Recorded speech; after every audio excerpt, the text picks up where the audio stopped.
안녕하세요, 북스울 카페 여러분. 자, 오늘은 이제 저번 시간에 이어가지고, 충짜돌림 왕들의 개혁 정치에 관련돼서 시민왕국사 내용을 좀 보겠습니다. 그 전에 잠깐 이제 홍보 말씀 드리자면요.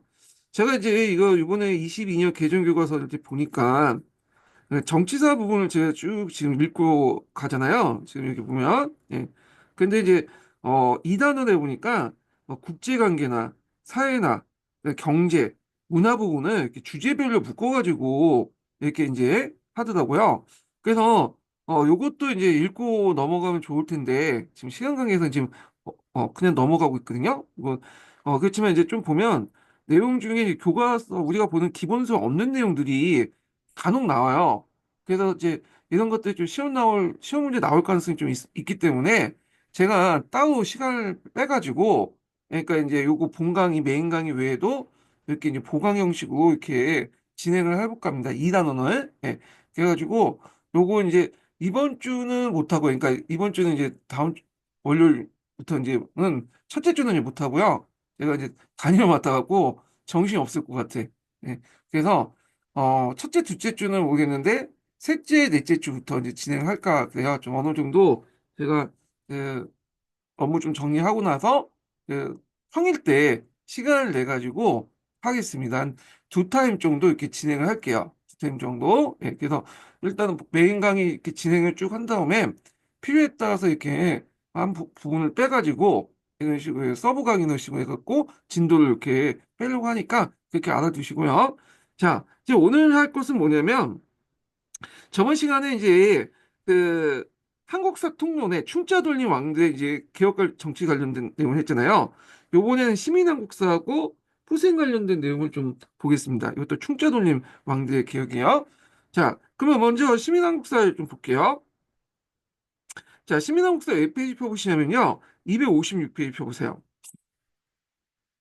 자, 유망으로 포출된 민의 저항을 대응하기 위해서 이때 유망으로 포출된 민의 저항 이게 이제 큰 계기가 됐던 게 이제 배경이 됐던 게 관문 세력들이 그 당시 농장을 학대한 거 있잖아요. 요거와 연결시켜서 볼 수가 있죠. 예. 자, 그래서 이제 이렇게 이 농장 학대를 학대하고 또 이 당시에 농장은 또 어떤 형태를 띠고 있냐면 작계제 형태를 띠고 있어요. 예. 작계제는 이제 그 일반 양민들을 일종의 노비화 시켜서 외고 노비화 시켜가지고 이제 부려먹는 그런 제도거든요. 그래서 그 당시 이제 이런 것들 이제 하기 위해서 뭐냐 바로잡기 위해서 그 당시 원종 때부터 쭉 지속됐던 개혁들 있죠. 일련의 개혁들을 무슨 개혁이라고 하냐면 전민 변점 개혁이라고 하죠. 전민 변전 사업이라고 하죠. 예. 그래서 예전에 설명했을 거예요. 전민이라는 것은 토지와 민을 변정이라는 것은 이제 뭐 옳고 그름을 따져서 바로잡는다는 뜻이에요. 예. 그래서 이런 작업들을 했고 이게 이제 충자 돌림의 왕들이나 그다음에 공민왕 때나 공통적인 기억 내용이에요. 이게요. 예. 그걸 통해서 왕권을 강화시키려고 했다. 그리고 이거에 대해서 원나라도 어느 정도 개혁을 지지해 줬어. 왜 원나라 입장일 때는 그 고려에서 조공을 많이 갖다 바쳐야지 먹고 살 거 아니에요. 그러니까 이제 어느 정도 왕권에 든든한 어떤 그 기반이 필요했던 거예요. 예, 얘네들이 조세를 잘 수취해 줘야지 원나라한테 갖다 바칠 거 아니에요. 그렇지만 예전에도 말했지만 한계도 있어요. 얘네들이 이제 원나라의 어떤 선을 넘을 경우에 이게 곧바로 이제 뭐냐 탄압에 들어오죠. 예, 그런 것들이 뭐냐 한계가 있다. 그래서 충주와 돌림 때 왕들의 개혁은 이게 반원적인 게 아니라 원나라의 지원을 받고 친원적인 성격을 띠고 있다. 이게 예전에 한번 기출문제 나왔거든요. 예, 충성왕 때 개혁도 마찬가지고요. 자, 요걸 이제 컨셉을 깔고 들어가서 보시면 될 것 같아요. 자, 그러면 1298년 충성의 직위교소와 1308년에 충성의 복위교소 이렇게 있는데 앞에서 말했죠. 충성왕은 두 번 왕이 됐잖아요. 6개월 하다가 쫓겨났다가 다시 돌아와서 충령이 죽고 나서 다시 이제 복위를 해서 이제 또 하고 충성의 직위교소하고 충성왕의 그러니까 직위교소 있죠. 이거 예전에 기출문제 나왔어요. 요거 좀 기억을 해두시면 될 것 같고요. 요거 이제 우리 역사안에서 가보시면 나와 있어요. 예. 그래서 예전에 03년인가? 하여튼 그때 뭐 그 기출문제 때 나왔죠. 예. 그래서 이제 요거 있고, 그 다음에 충무의 정리도감. 이것도 에어두시라고 했죠. 이것도 이제 사지선단에 관련돼 갖고 있는데, 그래서 이제 충리도감 장, 그거와 같은 그 어떤 이제 그 충리도감, 아니, 그러니까 충리도감이다. 정리도감의 장, 그죠? 그래서 정리도감에 관련된 그 상소 내용 그 있고, 그 다음에 국민학의 직위국서 등 지금까지 알려진 대표적인 기업안이다. 자, 여기에서 당시의 정치, 경제, 사회 전 부분에 걸친 문제와 그 개혁방을 제시했는데, 특히 앞에서 언급했던 민의 유망을 초래한 탄천과 가중화 수치에 대한 관심이 집중되었다. 자, 토지 문제에 대해서는 건세가 빼앗은 토지를 본래 주인에게 돌려주고 강제로 된 사람들을 본래 심을 회복시킨 데 해결책이 제시되었다. 자, 이걸 이제 뭐라고 하냐면 사업이라고 해요. 토지의 백성을 변종, 옳고 그름을 가론해서 원래 신분과 원래 주인한테 돌려준다. 그런 뜻이죠. 그러니까 수치 문제는 건세가 조세를 납부하지 않는 행위를 처벌하고 지방간과 형계가 중간에 불법으로 수탈하는 일을 막는 방식으로 민의 부담을 줄이고자 했다. 또 충성왕 때에는 정부의 토지를 조사하여 공구를 다시 정하며 반원수를 줄이는데 등 재정을 확충하는 데 노력을 기울였다. 하지만 원간섭 개혁 정치는 성공을 거두지 못했다. 왜냐하면 이제 여기 보면 그 한계가 나와 있죠. 관세가나 관리의 불법 행위를 처벌하는 방식으로 해결할 수 없었던 것이다. 그래서 이제 이런 이제 그 때문에 비슷한 개혁이 여러 차례 반복했으나 불법 농장이나 토지 탄천을 수단으로서 악용되는 사급전을 없애는 일가. 이 사급전 관련된 내용은 뒤에 좀 설명할게 경계사 부분할 때요. 같은 근본적인 대책은 마련하지 못했다. 자, 개혁의 정치적 목적이 자리한 것도 문제였다. 자, 새 국왕에 즉위하면 전왕의 측근색을 내쫓는 목적을 두고 개혁을 추진했기 때문에 궁극주의 권력 집단이 교체됐을 뿐 불법 행위를 사하지 않았다. 그래서 이렇게 이제 개혁의 어떤 한계들이 나오죠. 그래서 첫 번째 이유가 뭐냐면 여기 그 당시 이제 건세와 관련 불법 행위를 처벌하는 방식으로 해결될 수 없었던 근본적인 것들이 있었는데 이게 뭐냐면 불법 농장이나 이런 탈점이 일상화됐다는 거야.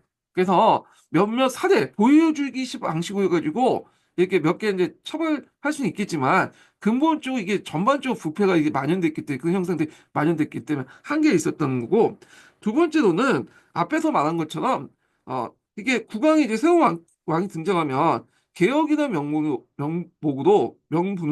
네, 발제시 않는 명분으로 그 당시 전에 왕대 측근색을 쳐내는 그런 것들을 하고 있죠. 자, 그래서 이제 있고 세 번째는 원의 개입도 방해 요인이다.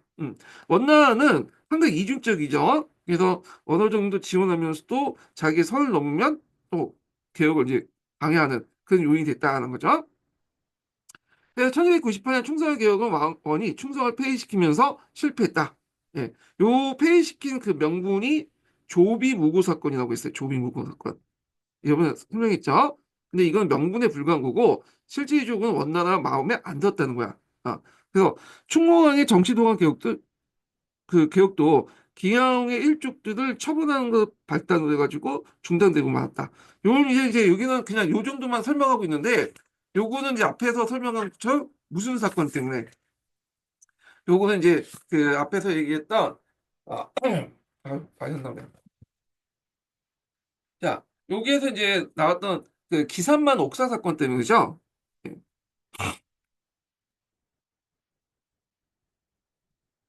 기산만의 옥사 사건 이렇게 보시면 돼요. 자, 정치도감 실패는 원의 간섭에서 벗어나지 않고는 개혁을 추진할 수 없다는 사실을 일깨우는 계기였다. 기산만의 옥사 사건을 얘기했어요. 아무리 개혁을 하려고 해도 원의 신기를 건드리면 안 된다는 거예요. 예. 자, 그 다음에 친원세력과 입성채통 관련된 내용을 보겠습니다. 자, 여기 보면 이제 그 내용을 보면 고려가 몽골과 전쟁하는 동안 그 몽골의 앞잡이가 되어서 몽골군에 인도했던 사람들이 되게 많았죠. 그래서 1231년에 몽골의 제1차 침략 당시 항복한 홍보원 부자가 대표적이었다. 자, 이 홍보원 아들 홍지구가 몽골에서 고위 관리에 올렸고 그 다음에 강화가 성립되자 고려의 정치에 개입을 했다. 자, 강화 직후에 원의 신임을 얻고 고려에 들어와 국물 납부 과정에서 작패를 일삼는 사람들이 등장했는데 이들을 친원 세력이라고 했다. 자, 충녕왕은 적극적 외교 활동을 통해 홍차구를 비롯해서 홍차구죠. 홍치구가 아니라 예. 자, 하여튼 홍차구를 비롯한 친원 세력들이 권력을 함부로 쓰는 걸 막으려 했다. 그러나 국왕의 중조가 거듭되는 등 왕권이 약화되자 친원 세력이 다시 대류되었다. 영공의 후손은 왕의 요양 행성을 중심으로 세력을 유지했고, 자, 요양 행성이라는 건 뭐냐면 저쪽 이 요동반도에 보면 요양이라든지 심양이라든지 그런 이제 도시들이 있어요.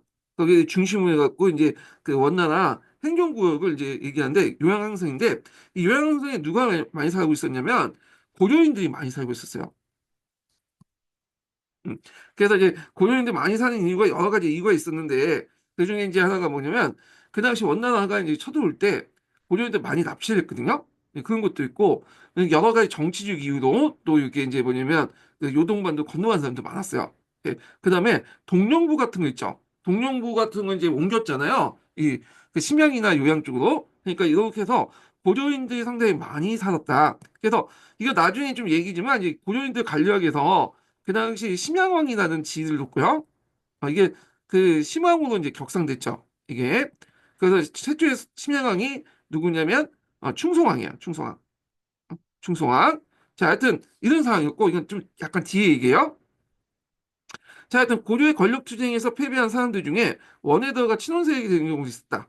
자, 이들은 원을 끌어들여 고려에서 권력을 장악하려고 했으며 결국에는 고려를 없애고 원의 행성을 만들려고 하는 책동을 벌이기도 했다.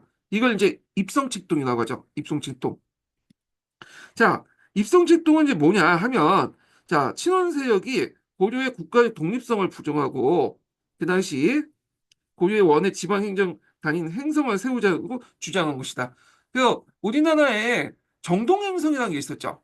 근데 이 정동행성은 그 원나라 내지에 있는 성과 비슷하게 행성이라고 이름을 붙였지만 실질적으로는 고려인들이 채워진 행성이야. 의례적 기구이죠.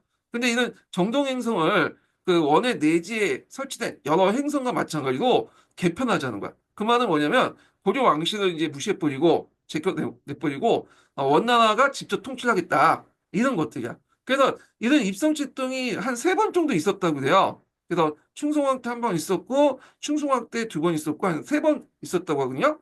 근데 이 입성칠동은 그 당시 이제 군신대 단결하고, 군신의 단결을 통해서 반대운동이 전개돼서, 그 당시 공민왕 때 이제 뭐냐, 아예 없어지게 되고요. 그 다음에 원나라도 처음에는 관심을 가졌어. 그 당시 부원파들 와가지고 뭐 이렇게 하니까. 근데 원나라가 이제 좀 좀 계산기 두드다 보니까 이게, 단가가 안 맞는 거야. 그리고 예전에 이제 세류 구제 원칙도 있고 하다 보니까 그래서 채권권을 인정하는데, 해주는 대신에 생존권 인정해 준다고 했잖아요. 그래서, 또 직접 통치의 전환이 이게 할 경우에 너무 반발도 크고 통치력도 크니까 원나라 입장 때는 통치할 이유도 없었고 또 이걸 할 경우에 세조 규제의 원칙 같은 것도 뭐냐면 어기는 거잖아요. 등등 해서 생각은 좀 해봤지만 그냥 포기했다. 이렇게 보시면 될 것 같아요. 자, 그래서 입성책동은 처음에는 이제 앞에서 말하는 이런 그 뭐냐면 부원파들 앞에서 말하는 이제 우리식으로 따면 지금식으로 친일파들이 주둔했는데 나중에는 이제 뭐냐면 앞에서 심양왕의 지위를 받은 이런 이제 왕고 같은 신앙당 세력들이 이제 검문 세력들과 이제 짜고 입성책동을 또 주도를 하게 돼요. 예, 상당히 정치적으로 이제 하죠. 자, 그래서 이제 이렇게 했는데 그 내용을 보겠습니다.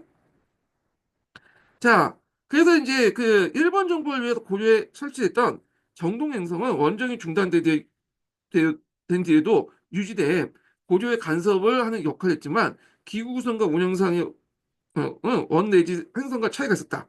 자, 입성 논의는 총 7차례에 거쳐서 제기했다. 이렇게 했는데, 여기는 이제 좀, 넓게 봐서 이제 7차례 되고 있고, 그냥 좁게 보면 이제 보통 대표적인 3개, 이렇게 보시면 돼요.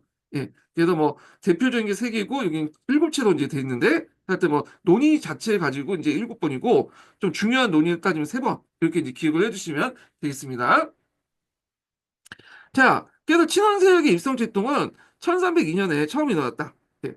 그래서 홍차구의 아들였던 홍중이가 요양행성을 당시 고려에 설치되어 있던 정동행성과 병합하자는 주장이다. 자, 요양행성은 이제 뭐냐면 원나라의 직할성이죠. 그걸 이제 정동영성과 병합하는 거는 뭐냐면 이걸 이제 고조 왕실을 이제 무시해버리고 원나라 직접 통치하겠다. 그런 속셈이야. 자, 이런 실현된다면 고조에 대한 원의 영향력이 크게 강화되고 고조 왕조의 종속도 위태해진 상황이었다. 또 이후 이제 그 충수왕 때 유청신이나 그 다음에 이제 그 오장 같은 데 의해서 입성을 지겠다. 이들은 충성의 축구로 국내 정쟁에서 패한 후 원에 들어가 고려 없애고 행성을 만들자고 중했다. 당시 원에서는 이들 받아들여 이름을 삼한행성이라고 지었을 뿐만 만큼 구체화되기도 했는데 이외에도 기철된 친원세력들에 의해서 수차례 더 입성이 거론되었다. 하지만 입성 출동은 실현되지 못했다. 왜냐하면 이제 앞에서 얘기한 것처럼 세조 쿠비라이가 딱 이게 조치고 이제 명시해놨잖아요. 세조 구제의 원칙이죠. 그래서 보통 중국의 왕조나 그 조선의 왕조에서는 유교를 강조하기 때문에 선대가 딱 정해진 원칙들 이걸 이제 어길 수가 없어. 예. 그래서 이제 이렇게 해서 이걸 이제 내걸고 이제 뭐냐면 고조의 뭐냐면 신하들이 반대를 했던 반대했고 결국에는 실현되지 못했고요. 그다음에 원나라 또 가만히 생각해 보니까 이거 단가가 안 맞는 거 아까 말한 것처럼 통치 비용이나 이런 것들 또 이걸 밀어붙일 경우에 반발이 컸잖아. 또 원나라 입장 볼 때는 예전에 이제 고려를 7번이나 쳤잖아요. 7번, 8번이나. 그러다 보니까 그동안 이제 고려가 얼마나 이제 이게 반항심이 있는 맷집이 강한 거 아는 거야. 근데 만약에 직접 통치를 전환해서 뭐냐면 할 경우에 당연히 반발 불러일으키고 또 이걸 또 뭐냐면 공격하고 하려면 비용이 많이 든다. 그러니까 오늘날은 가성비가 떨어진다는 거죠. 그래서 결국에는 생각만 좀 하다가 포기한 것도 있어요. 당시 원에서는 쿠비나의 정치는 하나의 원칙으로 여겼고 때때로 그걸 회복하는 포방이 됐다. 이런 상황에서 고려에 대해서만 그 원칙을 어길 수 없다는 주장이 원에 우세했던 것이다. 그리고 고려는 입선 채통을 막고 국가를 유지함으로써 반원운동을 통해서 자주성을 회복할 기회를 얻을 수 있었다. 자, 원의 간섭을 받으면서 고려의 정치제도가 크게 바뀌었는데, 자, 요거는 이제 입성채통 관련된 내용이 여기 정도만 있는데, 어, 크게 두 번만 얘기하고 있네. 잠깐만요. 여기 책마다 좀 달라가지고 여기 입성책동은 이제 홍주희가 주장한 내용과 그 다음에 충수할 때 이제 주장한 내용들 그 다음에 이제 이런 내용들 이렇게 있는데 다른 책에선 또 뭐 세매뭐 더 있어요. 그래서 중요한 내용이 세 개 뭐 이렇게 이제 보시면 돼요. 하여튼 여기에서는 이 정도만 하고 넘어가시면 될 것 같고 자, 원외 간섭을 받으면서 고려의 정치 제도가 크게 바뀌었다. 고려의 삼성육부가 원외 간청에 이름을 같이 갖다는 점을 문제 삼아 원외에서 개편을 요구했기 때문이다. 이에 따라서 1275년 중서문화성과 상서성을 합쳐 청의부를 충의선을 밑직사로 이거 외워두시면 되죠. 육부를 전리사, 군부사, 판도사, 전복사, 사사를 어사되는 간차사로 각각 이제 본쳤다. 자, 얼마 뒤에 이제 첨의부가 도청 이사서로 바뀌면서 고려의 상위 강청이 모두 사자로 개편했다. 그래서 충녕왕 때 이제 개편 내용이 사자, 예. 그래서 사자로 개편됐고, 그래서 이제 여기 보면 격을 낮춰서 이제 했다는 거죠. 자, 하여튼 이렇게 있고, 자, 이는 정치제도면에서 조선 전기의 항제국 체제가 제국 체제로 낮춰짐을 의미한다. 그 의미, 정치적 의미도 이제 기술돼 있고요. 자, 원의 요구했던 왕실 용어도 격화되었다. 왕이 자신에게 짐이 아니라 고로 불렸고 폐하는 전하로, 태자는 세자로, 황제의 명령을 뜻하는 조와 측은 교로 이제 했고 또한 원과 고려의 관계를 천자와 제후의 명분을 강조하는 분위기 속에서 충성왕이 원의 국호의 시호를 요청했고 그로부터 고종, 원종, 조종 같은 국왕의 정통인 모호가 원에서 보여준 시호인 충녕왕, 충성왕, 즉 원모왕으로 형식으로 대체했다. 그래서 이제 그 당시 그 왕의 위패를 모시는 그 위패에 예전에 묘를 썼는데 묘를 쓰지 않고 이제 시호를 쓰게 돼요. 시호를. 그래서 이게 이제 있다가 충성왕 때 이제 와서 충성왕 때 아니라 이제 조선 때 와서 다시 묘체로 올라가죠. 이렇게 이제 보시면 되고 참고로 공민왕 있죠. 공민왕. 이 공민왕은 시호일까요? 묘일까요? 이거는 시호예요. 시호. 요 공민이란 시호는 누가 줬냐면 명나라가 줬어. 명나라가. 그래서 예전에 충자는 원나라가 줬는데 공민왕은 명나라가 줬어. 예. 그리고 뒤에 이제 뭐 우왕이라든지 뭐 창왕이라든지 이런 사람들은 이건 시호가 아니죠. 이거는 이제 뭐냐면 요번에도 시험 문제 나왔던 것처럼 이게 우왕차왕이 신존의 자손이다 하면서 했기 때문에 이 고려사나 고려사 조에서는 이름을 갖다 붙이고 거기다 왕을 이제 붙인 거야. 왕이 붙이는 이름만 갖다 붙인 거죠. 신우, 신창 이런 식으로. 그래서 후대 이제 부를 때 뭐 우왕, 창왕 이런 식으로 불렀다 이렇게 보시면 돼요. 그래서 조선시대 때도 시호가 있어요. 시호가 조선시대. 그래서 자체에서 우리나라에서 만든 시호가 있고 또 중국에서 명나라나 청나라에서 구한 시호가 있거든요. 시호. 근데 이걸 위패에다 적진 않아요. 너무 많아. 되게 길어요. 그래서 조선시대는 그 조와 조종을 위패해 줬죠. 이걸 모으라고 하죠. 예. 자, 하여튼 이렇게 이제 보시면 될 것 같고요. 자, 뿐만 아니라 원해 제도가 대거 고려에 수용됐다. 왕의 수기를 담당하는 코르치, 매사가 진상을 담당하는 음방, 서기를 뜻하는 비체치를 비롯한 우달치, 그다음 파우치, 아가치는 간직이 이제 뭐냐면 그 설치됐다. 그래서 여기 좀 보면 치자가 붙은 거 있죠. 치자. 그래서 뭐 버슬라치 이렇게 해갖고 보통 이제 어떤 그 뭐냐면 지위를 좀 격화시킬 때 이게 치자에 붙잖아요. 뭐 장사치, 버슬라치 이런 것들이 다 이제 뭐냐면 몽골에서 유래된 거다. 이렇게 보시면 될 것 같아요. 자, 하여튼 이것들은 모두 세족 후보자의 친위족인 캐시에 해당하는 네, 주로 국왕 측근을 임명한 측근 정치에 강화된 수단이 됐다. 그래서 이 캐시란 말 어디서 많이 봤죠? 이거는 이제 중국사 원나라와 관련돼 있죠. 그 몽골족들이 이제 뭐냐면 징기스칸이 자신의 어떤 군사를 강화할 때 두 가지 방법을 강화했죠. 그래서 뭐 그 천호제, 만호제 같은 것들을 통해서 강화했고 이건 나중에 좀 얘기할게요. 그다음 캐시 같은 친위대를 통해서 했는데 요런 것들 있죠. 요런 것들 지금 언급하고 있는 이런 것들이 뭐냐면 이 캐시에 속하는 거고 그다음에 측근 정치를 통해서 이제 이 캐시든 주로 요게 속한 사람들은 누굴 임명했냐면 자신의 측근 세력들 임명한 거야. 그래서 이 캐시를 통해서 뭐냐 권력을 강화했다 이런 말이죠. 자, 그래서 이런 이제 캐시직에 해당하는 이 여러 직종들은 주로 국왕 측근 임명에 측근 정치를 강화한 수단이 되었다. 캐시 설치는 원의 강요가 의한 것이 아니라 왕권의 어떤 그 강화에 필요해서 한 거다. 국왕의 왜냐면 이것은 이제 국왕이 원의 부마였기 때문에 가능한 거다. 이렇게 이제 보죠. 그래서 국왕이 원의 부마였기 때문에 원나라 제국 안에서 이 고려의 위상이 다른 이제 종속국보다는 더 높았어요. 그래서 나름대로 우리가 캐시 같은 것들을 설치할 수 있는 그런 여력이 있었다는 거 위상이 되니까 이렇게 이제 보시면 될 것 같고 이와 그 함께 또 기억할 게 뭐냐면 만호제죠. 만호제. 만호제 해가지고 아까 지금 천호제니 뭐 이렇게 해가지고 있잖아요. 자, 이 만호나 천호 같은 칭호도 많이 받아왔어. 그래서 그 당시 검은세족들이 그 당시나 검은세족들이나 그 당시 왕들이 이게 이제 원나라 가서 요청을 해갖고 그런 것들을 이제 만호나 청호라는 칭호를 많이 이제 받아와서 그걸 이제 뭐냐 군사 단위로 삼고 그랬거든요. 예. 그래갖고 이제 있는데 이게 이제 이것도 이제 원나라가 원해서 준 게 아니라 우리가 스스로 어떤 자기 어떤 정치적 목적에 따라 국내 정치적 목적에 따라서 이걸 받아온 거예요. 예. 그래갖고 이제 그것 때문에 군사 조직을 이제 재편하고 있고 하도 이게 많고 이게 이 만호천호제가 너무 원나라에 또 입김도 또 강하게 되거든요. 원나라 입장일 때는 만호천호를 통해서 입김을 강화시켜 나갈 수 있잖아요. 그리고 이제 여러 가지 이제 공물도 증방할 수 있어. 만호천호라는 그 지우 그 간직을 주면 그에 해당하는 공문을 징수할 수 있는 권한도 있어. 군사 징반. 그래서 그거에 대한 우려의 목소리도 있어요. 이거 괜히 받아와가지고 나중에 원나라가 그에 해당하는 군사나 공문을 징반하면 어떡할 거냐. 그래서 이제 여러 가지 있고, 그래서 이제 이런 천원하는 제도가 그 당시 원나라 입김에 의해서 많이 이제 작용되기 때문에 우리가 원해서 했긴 했지만, 그래갖고 안 되겠다 해서 공민왕 때 이 만호제를 개편했죠. 그래서 오만호제도 이제 개편을 했어요. 5개 만호제로. 근데 이때 만호제는 원나라의 어떤 인사권이나 개입을 완전히 차단하고 국왕이 직접 임명하는 제도를 바꿔버린 거야. 그래서 이런 것들이 있다. 좀 기억을 같이 해주시면 되겠습니다.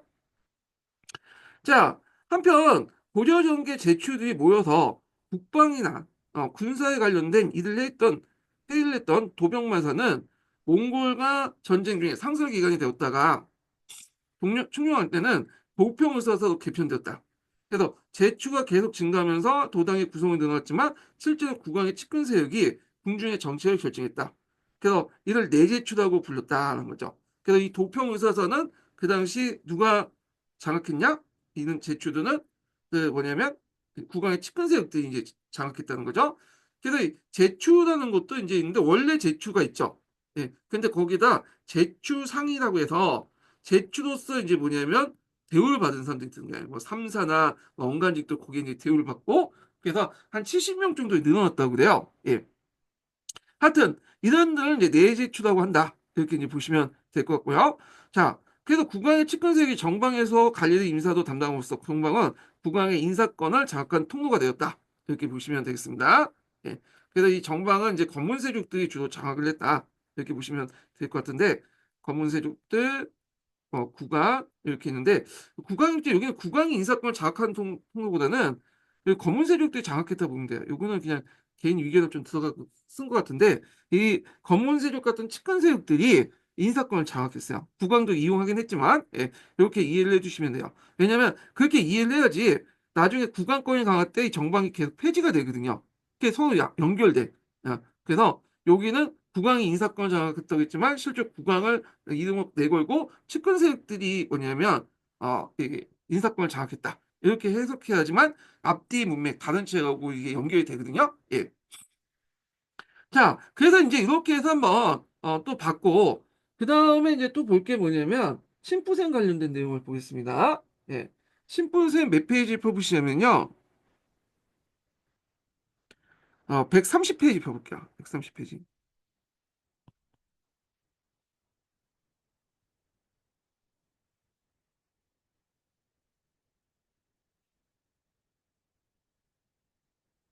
자, 여기 보면 이제 원의 간섭과 고려의 구간 위상이 있는데, 요거는 이제 넘어갈게요. 이게 필요 없는 내용들 넘어가고, 요 이제 필요 있는 내용들만 읽어보겠습니다.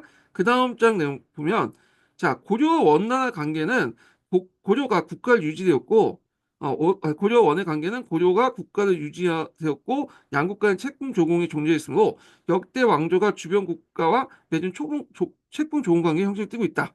자, 고려 태조가 쿠비라의 진영에 있는 동안 고종이 죽자 몽골에서 태조의 왕을 세워 귀국시킨 점 그리고 이제 이어 몽골이 원종의 국왕을 책봉한 것 이는 이후 역대 국왕을 책봉한 것 원나라에 대한 조공이 이루어진 것 그리고 원나 연을 사용한 것은 그런 편이다 이렇게 있죠. 자 그래서 이제 이런 내용들 좀 기억을 해두시고 아마 이게 태자가 쿠비라의 진영에 있는 동안 고종이 죽자 몽골에서 태자의 왕을 생겨 기록한 거는 이게 원종인 것 같아. 이 원종. 고종 다음에 그 다음에 원종이 되니까 그 다음에 이제 이렇게 있고 자, 그 다음에 이제 보면 그러므로 이제 고려를 원의 내집을 보는 것이나 원의 부모에게 주어진 투활용으로 보는 주장이 타당하지는 않다. 뭐 이렇게 관점이에요. 투활용 관련된 내용은 나중에 좀 얘기할게요. 이거는 이제 뭐냐면 몽골족들이 자기 정복지를 하놓고 충신들에게 이렇게 땅을 이렇게 하사하는 걸 투활용이라고 하거든요. 예. 자, 그래서 이런 것을 보고 뭐냐면 이것 때문에 이제 이게 우리가 직접적인 지배보다는 이렇게 조공채권 관계를 했지 이렇게 직접적인 지배는 아니었다. 이런 것들 이제 주장에 대해서 반대를 했던 거죠. 투하령이라든지 내지라는 거 다 직접적인 지배하고 관련돼 있거든요. 자, 그다음에 책봉 조공 관계에 의해 왕씨의 혼인이 이루어졌고 또 내정 간섭이 더 더해진 것은 타당하다. 그래서 일장에 뭐냐면 이게 그 직속 그 통치력은 아니었지만 조공채권 관계를 맺으면서 내정 간섭이 심했다. 원에 영향을 받았다. 그 정도 해석하는 게 타당하다는 거죠. 자, 원은 복속 지역에 대한 물자 공출, 세당의 납부, 군사협력, 호구의 조사, 그 다음에 이제 지배층 자재 입증, 다도가치 취재 등 육사를 요구했죠. 예, 육사 설명했죠. 예전에 여기에다 역참 설치도 이제 하나 더 포함되시면 돼요.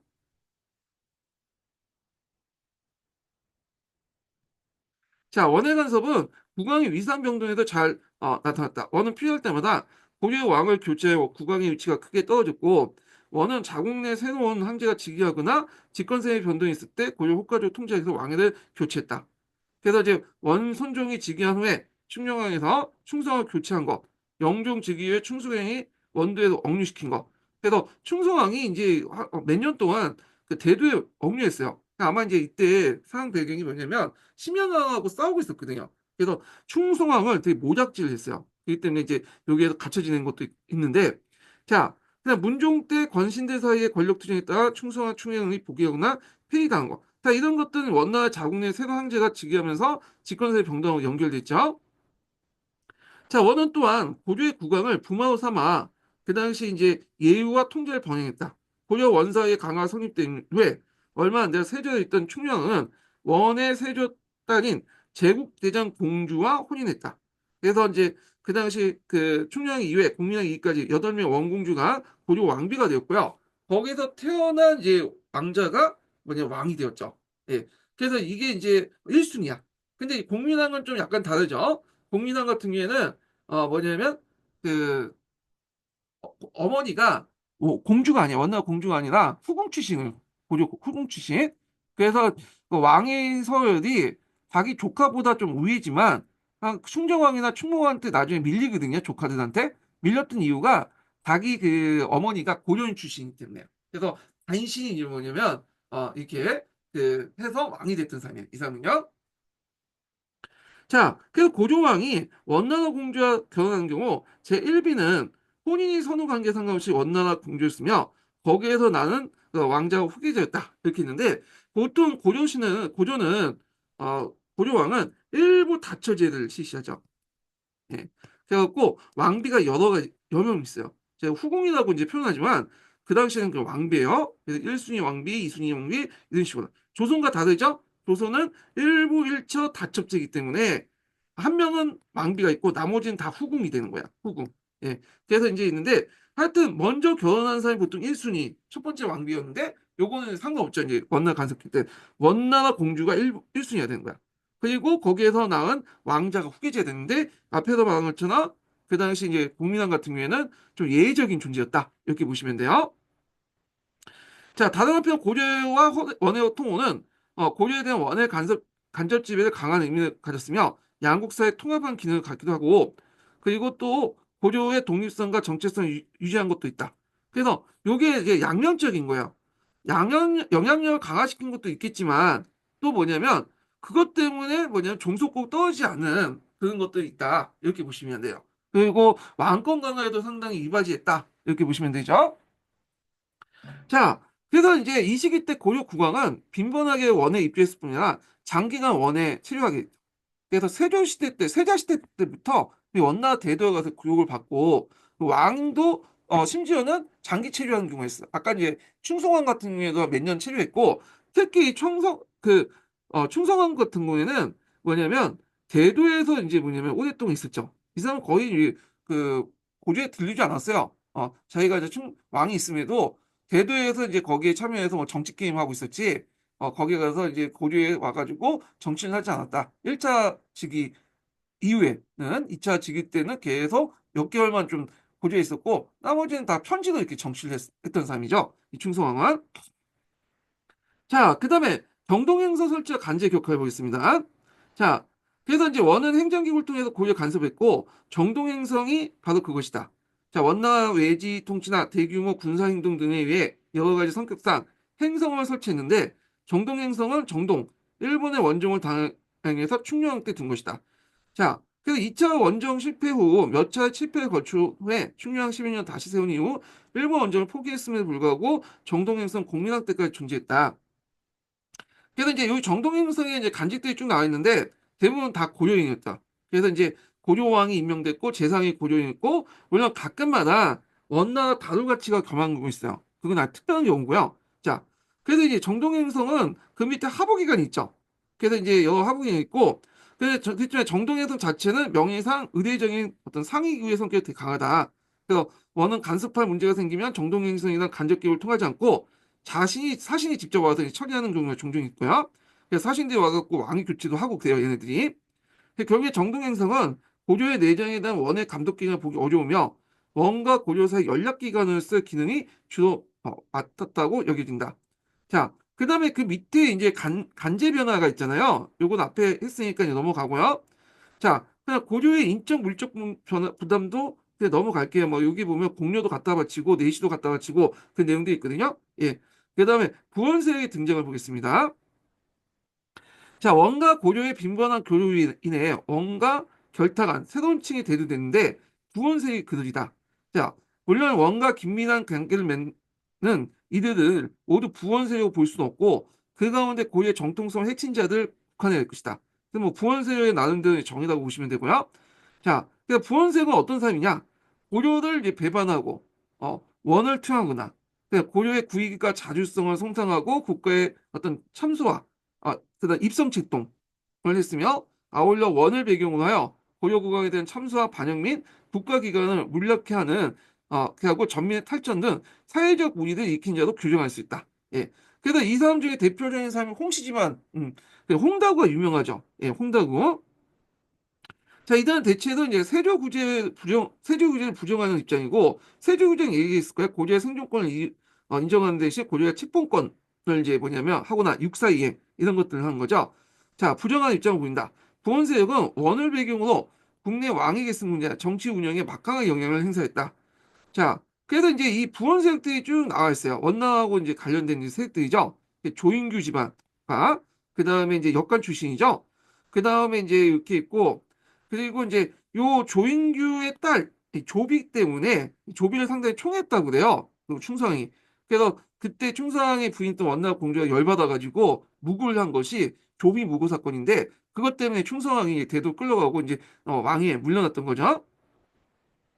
자, 그 다음에, 조인구 같은 통합관도 있고, 그 다음에 유청신 같은 사람도 있고, 뭐, 이렇게 있다는 거. 그래서 좀 기억을 해두시면 되고, 조인규 같은 사람은 좀 뭐냐면, 나름대로 이제 고려를 위해서 싸웠던 사람이에요. 예, 고려를 위해서 싸웠던 사람보다는 고려의 위해를 가지지 않은 사람이죠. 예, 자기 딸도 이제 왕한테 갖다 바치고, 그랬던 사람인데, 다 그랬던 사람이 아니야. 유청신 같은 사람은, 이 사람도 같은 통합관인데 불구하고, 신망에게 붙어갖고 충성을 폐위시키려고 했어요. 예. 그 앞에 얘기했죠. 심양자위를 왕고한테 물려주면서 그 후손들이 계속 심양절 했거든요. 그래서 심양하고 이 당시 고려하고 갈등 관계에 있었는데 심양에 붙어갖고 충성을 폐지시키려고 했다. 그 다음에 입성책동에도 이제 영향을 주죠. 고려를 원해 직할주를 만드는 입성활동을 했다. 게다가 이제 입성책동에 이 한 세 번 있었다고 했죠. 논의는 7번 있으면 실제 행동은 3번 정도 있었는데 이때 입성책동 후반기 때 입성책동은 이런 이제 뭐냐면 신앙파들 이 이제 주도했다. 부원세력의 한 일종의 시황파지 뭐냐면 주도했다 이렇게 보시면 되고요. 여기 뭐 음반 같은 게 나와 있고요. 그 다음에 또 원나라 공주를 따라오는 사람도 있어요. 이들 걸령군하고 하거든요. 이건 좀 기억을 해주세요. 그래서 원나라 공주가 오면 원나라 공주만 온 게 아니죠. 거기 따라오는 어떤 그런 종자들도 많을 거예요. 신녀들도 많고. 그래서 이들을 걸령군하고 하는데 그들 무리가 이제 여기 와갖고 뭐냐면 큰 부를 축적하고 영향력을 행사하는 사람들이 되게 많았어요. 네. 그래서 이제 이렇게 이제 있고요. 자, 그 다음에 이제 기철 같은 게 되게 유명하죠. 기철의 경우엔 누이 동생이 원의 순재, 제2 황후가 됨으로써 국내 정치적 지위가 확고했으며 그 세력을 국왕 능가할 정도다. 자, 기양호는 이제 원래는 공료 출신이죠, 이 사람이. 예. 그 갔다가 이제 뭐냐면 순재의 눈에 들어와서 왕비를 제끼고 이제 권력을 장악했던 인물이잖아요. 자, 그래서 이 기항호는 그 자정을 바탕으로 원항신 내의 세력을 확대하고 고려 출신의 한관들을 이제 뭐냐면 시켜 원의 조정까지 영향을 행사했다. 자, 그때 이 기항호가 원나라 조정에서 잘 나가니까 당연히 그 친척들, 그 당시 이제 오빠 같은 기처 같은 인물이 세력이 확대됐죠. 자, 그 다음에 이런 부원 세력 가운데 일부는 또 입성책동을 벌이게 돼요. 그래서 입성책동 관련된 내용인데 자, 여기 보면 새로운 행성을 두어서 고려를 통치하자는 입성책동이 있었고, 입성책동은 여기 보면 이제 1308년에 충성이 복위한 뒤에 일어났고, 그다음 충수왕, 여기 보면 충양, 네 차례 걸쳐서 발생했다. 그런데 여기 보면 거기 시민왕국사 일본 일곱 번 차례, 7번에 거쳐서 일어났다고 했잖아요. 근데 네 차례. 또 어떤 책에 보면 저 네이버 검색을 하면 세 차례 얘기하고 있어요. 예. 그냥 어떤 거냐? 그냥 중요한 논의 세 차례고, 논의만 이제 뭐냐면 했던 것은 이제 그 나머지다. 분류 방법에 따라서 좀 다르다. 이렇게 보시면 돼요. 뭐 중요한 건 아니니까 이렇게 넘어가시면 되고. 자, 이런 입성책동은 왜 했냐? 앞에서 말한 것처럼 이 부원세력들이 원하면 자신의 정치 목적에 따라서 이제 원나라 내지성을 만들고 종동행성 같은 것을 합쳐서 뭐 요양행성을 합쳐갖고 내지성을 만들거나 아니면 아예 그냥 고려를 아예 행성으로 만들어서 지방 구역을 만들려고 했던 거잖아요. 자, 그런 행동을 통해서 자신의 어떤 정치적인 기반을 가지고 특히 이제 후반기 때 충성왕 때 그런 그 입성책동은 특히 뭐냐면 이 심양왕 세력들이 개입을 했다는 거야. 예, 그래서 심양세트는 고조 왕을 자기가 겸직을 하려고 했죠. 고조를 장악하려고 했는데 그렇지 못하면 아예 차라리 고조를 내지성을 만들었고 심양왕이 실제로 거기 하려고 했기 때문에 일종의 그런 행동을 했다. 그래서 충성왕과 이 심양왕의 어떤 갈등이 있었고 그것 때문에 심양의 모의 때문에 충성왕이 저쪽 대도에 끌려가서 몇 년 지낸 적도 있었다. 예, 이렇게 보시면 될 것 같아요. 자, 그래서 이런 입선출동은 고려의 국왕을 비롯해 여러 정치 세력들이 적극적인 반대를 실현되지 않았다.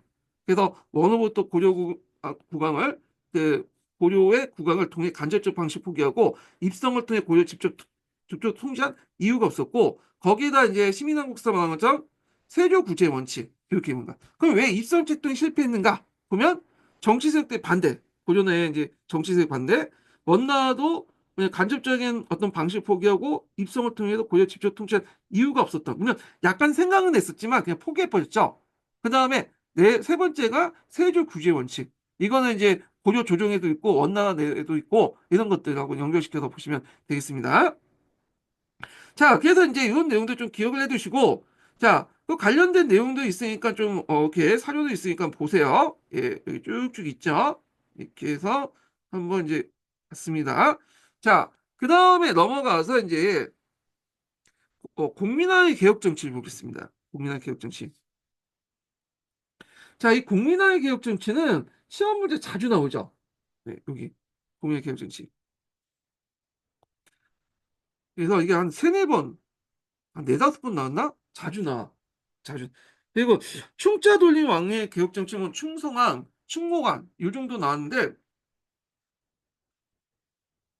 요 개혁 정치는 뭐 이제 그, 어, 가끔씩 나온 거고 국민화의 개혁 정치는 자주 나온다.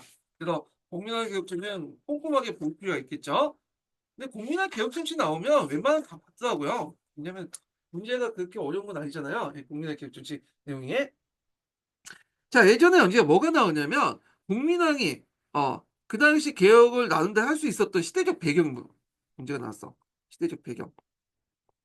네. 이게 04년도 기축문에 나왔던 건데 이게 할 수 있었던 게 뭐야? 어, 원명 교체이기 때문에 원에서 명령화가 이렇게 교체가 됐잖아요. 네.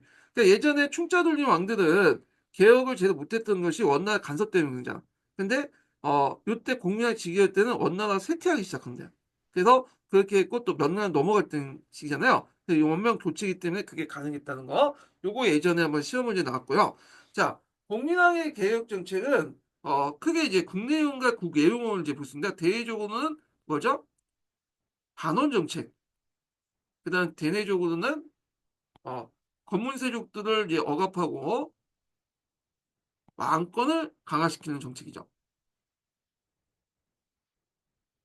그래서 충성왕 때 개혁, 그러니까 충짜 돌리는 개혁하고는 요구 점에서는 비슷하지만, 충짜 돌리는 개혁들은 이제 뭐냐면, 친원적이죠. 근데 이건 반원적인 성격을 갖고 있다는 게 좀 다른 거죠.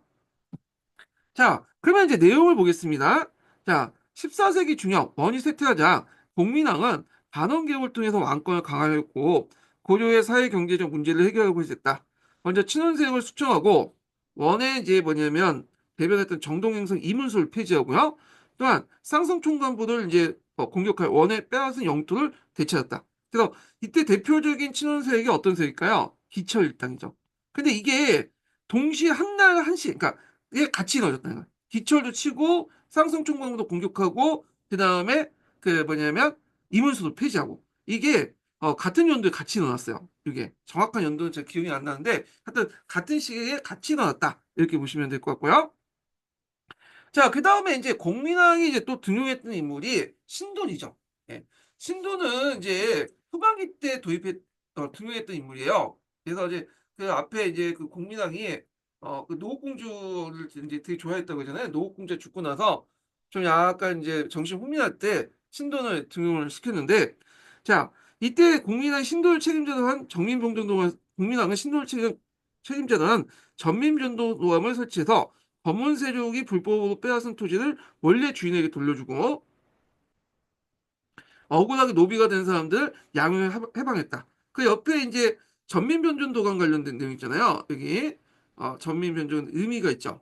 그래서 전민은 토지와 백성, 변경 옳고 그름을 가져낸다. 도감은 임시관청의 의미죠. 또한 인사권을 독점했던 정방을 폐지하였다. 그래서 이 정방은 왕권이 약할 때는 계속 있다가 왕권이 강할 때는 또 폐지되고요. 이름도 계속 바뀌죠. 예. 그래서 왕도 이용했지만 검문 세력들, 특히 이 측근 세력들이 이용했던 기간이다. 이렇게 이해를 하셔야지 이게 앞뒤가 맞는 거예요. 예. 자, 그래서 국민왕 개혁은 어느 정도 성과를 거뒀다. 그러나 홍건적 왜구가 이때 국민왕이 쳐들어왔죠. 그래서 홍건적이 이제 쳐들어옴으로써 그 당시 이제 수도를 한동안 옮겼잖아요. 수도를 옮긴 게 아니라 다른 데 도망갔죠. 안동까지 도망갔죠. 그리고 왜구는 그때 이제 후기 왜구죠. 정기 왜구. 후기 왜구, 정기 왜구. 그래서 이제 그 홍건조가 외구의 침략으로 꾸준히 추진할 수 없었고 이게 첫 번째 한계죠. 두 번째가 이제 권문세력 반발 속에 신동이 제거되었고 그 다음에 결국에는 공민왕이 이제 뭐냐면 측근에게 시해되는 개혁을 추진했다. 개혁이 중단됐다는 거죠. 예. 그래서 이 측근 세력이 이제 시해된 것은 이제 뭐냐면 이건 한 계기가 된 거고 배경. 만약에 이제 공민왕의 개혁에 실패한 배경을 써라. 그러면 요거 홍건적의 외국의 침략을 꾸준히 추진할 수 없고 검문적의 세력의 반발.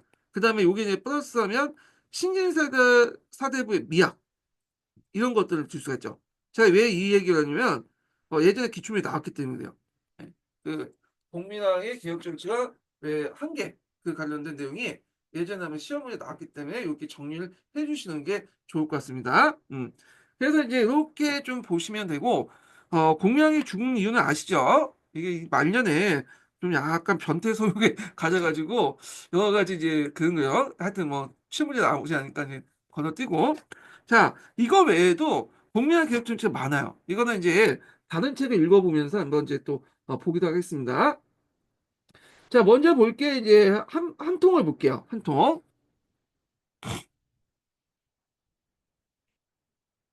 자, 한 통 몇 페이지를 펴보시면요. 231페이지 펴보죠. 예, 여기 보면. 자, 여기 보면 앞에 이제 첫 번째 단락을 읽었잖아요. 두 번째 단락부터 볼게요.